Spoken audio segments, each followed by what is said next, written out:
Premier League predictions, game week 4. Let's get into it.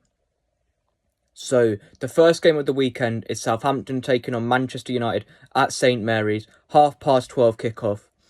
United, they've not been on good form. They lost in match week 2 against Brighton 2-1 late on. They got battered at home against Liverpool. Liverpool totally dominated them. But they should be beating Southampton. Southampton, 0 points from 9. Yet to win a game. Yet to even draw a game. Absolutely terrible. But it's one of those games where you could easily see Southampton grinding out a 1-1, grinding out a 0-0, or maybe even a scrappy shithousery 1-0 win. United have to win this. Because if Ten Hag doesn't win this, he's gone by Monday morning. Because there's no coming back for him after that. No chance. But I do think United will win this. It won't be pretty, but they're going to win 1-0. And it will be a late goal. Probably like a deflection or something like that. Jammy as anything. But United to get the win. To paper over the cracks. 1-0. Then we have a 3 o'clock kickoff. Brighton taking on Ipswich. Brighton have actually done really well so far. They've got 7 points from 9. They beat Man United 2-1. They battered Everton. And they got a really good point against Arsenal last week. Well, not last week. The week before the international break. And they played some really good stuff in that game. I watched it. I think routine home win for Brighton, 3-1. And I think João Pedro will impress again because he seems to be Brighton's best player at the moment. And then we've got Liverpool taking on Nottingham Forest. I'd love to come on here and say that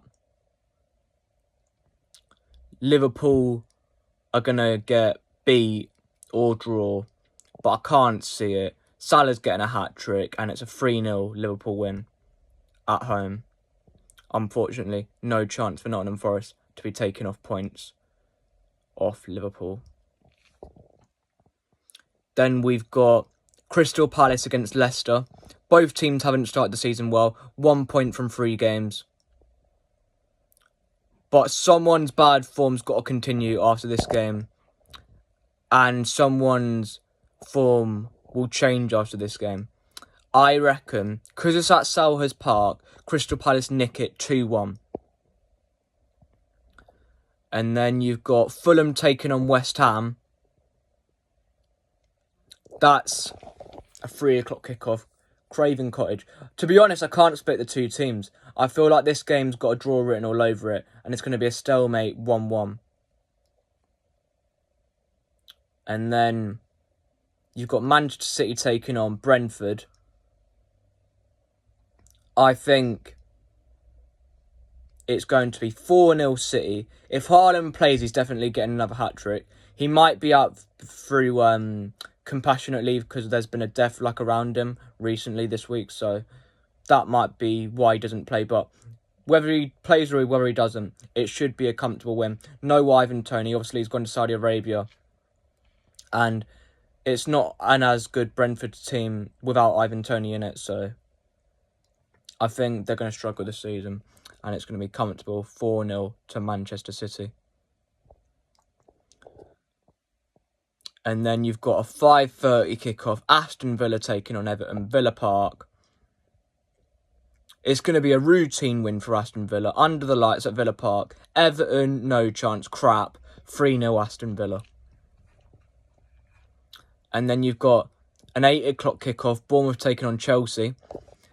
Bournemouth is one of those grounds where you don't want to be going to on an 8 o'clock kickoff. Small pitch, small stadium.